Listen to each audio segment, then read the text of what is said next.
আর আমাদের যে প্রবীণ নীতিমালা আছে, পিতামাতার ভরণ পোষণ আইন, সেগুলো কিন্তু কাগজে, কিন্তু বাস্তবে এটা কোনো কার্যকর ব্যবস্থা গ্রহণ করা হচ্ছে না।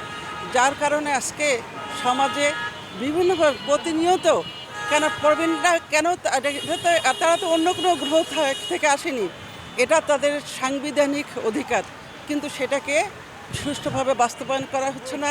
বাজেটে প্রবীণদের জন্য আলাদা কোনো বরাদ্দ রাখা হচ্ছে না, যেটা রাখা হচ্ছে সেটা নিম্ন শ্রেণী যারা মানে বয়স্ক যে ভাতাটা দেওয়া হয় একেবারে মিনিমাম একটা ভাতা, এটা দিয়ে জীবন চলে না।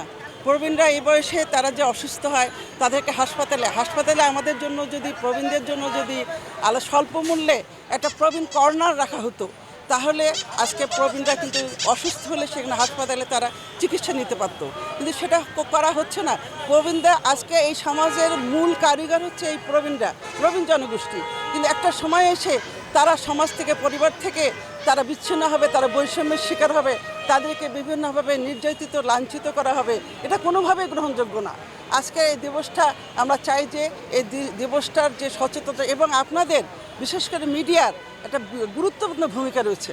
আপনারা ডকুমেন্টারির মাধ্যমে বা আপনারা যদি এই মিডিয়ায় মানুষের মধ্যে সচেতনতা সৃষ্টির ক্ষেত্রে আপনাদের একটা বিরাট ভূমিকা রয়েছে। আপনারা যদি এই ভূমিকা যথাযথভাবে পালন করেন, তাহলে মানুষের মধ্যে সচেতনতা বৃদ্ধির কোনো বিকল্প নেই। আজকে আমার পত্রিকায় আমি লেখালেখি করে, আমি মঞ্জুরা বেগম, আমি পত্রিকায় কলাম লিখি।